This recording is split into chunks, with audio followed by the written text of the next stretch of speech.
Hi hello అందరికీ నమస్కారం అండి. రాజంపేట ఎంపీ అయిన పెద్దిరెడ్డి మిథున్ రెడ్డి గారు మద్యం కేసులో అరెస్ట్ అయి 2 మంత్స్ అయిపోతుందన్న విషయం మనందరికీ తెలిసిందే. అయితే ఈ కేసులో విచిత్రం ఏంటంటే ఒక ఎంపీగా ఉన్న మిథున్ రెడ్డి గారికి సంబంధం లేని లిక్కర్ కేసులు ఇరికించారు. మీరు పెద్ద తోపులు తురుములు మీ అంతటోళ్ళు లేరని నిరూపించుకునేదానికి అక్రమంగా మిథున్ రెడ్డి గారిని అరెస్ట్ చేసినా కూడా సరే, కనీసం ఈ 2 మంత్స్ లో ఒక్కసారైనా సిట్ అధికారులు మిథున్ రెడ్డి గారిని విచారించి తన తప్పుందా లేదా అన్న విషయం ఈ రాష్ట్ర ప్రజలతో పాటు న్యాయస్థానానికి కూడా క్లారిటీ ఇవ్వకుండా, బెయిల్ కూడా రానీకుండా చేయడానికే విచారణ జరపకుండా పెద్దిరెడ్డి గారి మీద ఉన్న కక్షతో మిథున్ రెడ్డి గారి మీద అక్రమంగా మద్యం కేసు పెట్టి పైశాచిక ఆనందం పొందుతున్న చంద్రబాబు నాయుడు గారు కానీ, లోకేష్ గారు కానీ దీనికి తగిన మూల్యం మీరు చెల్లించుకోవాల్సిన రోజు దగ్గరలో ఉంది ఈ చిత్తూరు జిల్లాలో అన్న విషయం గుర్తుపెట్టుకోండి. ఇంకా అసలు విషయంలోకి వెళ్తే మిథున్ రెడ్డి గారు 3 రోజుల నుంచి మధ్యంతర బెయిల్ కోసం ట్రై చేస్తున్న విషయం కూడా మనకి తెలిసిందే. అయితే ఈ బెయిల్ కోరటానికి ముఖ్యమైన కారణం ఏంటంటే ఉపరాష్ట్రపతి ఎన్నికలు. నేను పార్లమెంటు మెంబర్ని కాబట్టి నా ఓటు హక్కును వినియోగించుకోవడం కోసం నాకు బెయిల్ ఇవ్వండి అనేసనని మిథున్ రెడ్డి గారు కోర్టు వారిని అడగడం జరిగింది. అయితే ఏసీబీ కోర్టు వారు తీర్పుని రిజర్వ్ చేయడం అయితే జరిగింది. నాకు తెలిసి 6వ తారీఖు మిథున్ రెడ్డి గారికి బెయిల్ వస్తుంది అనే హోప్ అయితే కనపడుతుంది. ఈ కూటమి గవర్నమెంట్ లో బెయిల్ రాకపోయినా ఆశ్చర్యపోనవసరం లేదు.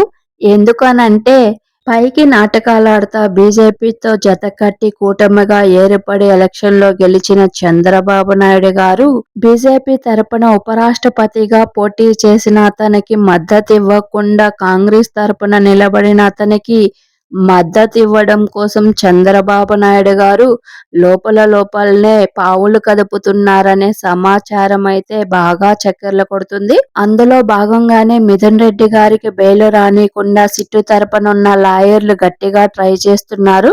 ఎందుకనంటే బీజేపీ వాళ్ళు వైఎస్ఆర్సీపీ మద్దతు కావాలని అడగగా జగనన్న కూడా మద్దతు ఇస్తానని చెప్పారు కాబట్టి ఒక్క ఓటు తప్పినట్టే కాంగ్రెస్ వాళ్ళకి ఫేవర్ చేసినట్టు అవుతుందని మేబీ మిథున్ రెడ్డి గారికి బెయిల్ రానికుండా కూడా చేసే అవకాశం లేకపోలేదు. అంతేకాకుండా ఈ కూటమి గవర్నమెంట్ కు సంబంధించిన నాయకులు, కార్యకర్తలు, అభిమానులు ఇన్క్లూడ్ న్యూస్ ఛానల్స్ తో సహా చెప్పేది ఏంటంటే మిథున్ రెడ్డి అరెస్ట్ అయిపోయింది, ఇక తొందరలో జగన్మోహన్ రెడ్డి అరెస్టే మిగిలింది అని.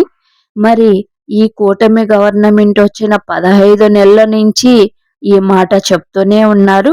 ఒకవేళ జగనన్నని అరెస్ట్ చేసినా కూడా ఆశ్చర్యపోనవసరం లేదు. ఎందుకంటే చంద్రబాబు నాయుడు గారు వైఎస్ఆర్సీపీ గవర్నమెంట్ లో స్కిల్ స్కామ్ అనే స్కామ్ లో 56 రోజులు జైలుకైతే వెళ్లడం జరిగింది.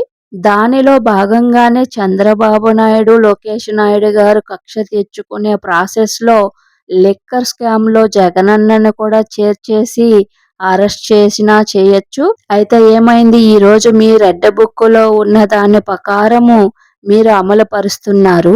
ఈ రోజు మీది కావచ్చు, రేపటి రోజు వైఎస్ఆర్సీపీ గవర్నమెంట్ వస్తే ఆ రోజు బ్లూ బుక్ కాదు డిజిటల్ బుక్కే ఓపెన్ అయిపోతుంది. ఆ రోజు ఆర్తనాదాలు పెట్టకుండా చూసుకోండి. Thank you all. నా వీడియో మీకు నచ్చినట్లయితే దయచేసి నా ఛానల్ని సబ్స్క్రైబ్ చేసుకొని ఒక్క లైక్ అయితే కొట్టండి ప్లీజ్. Thank you.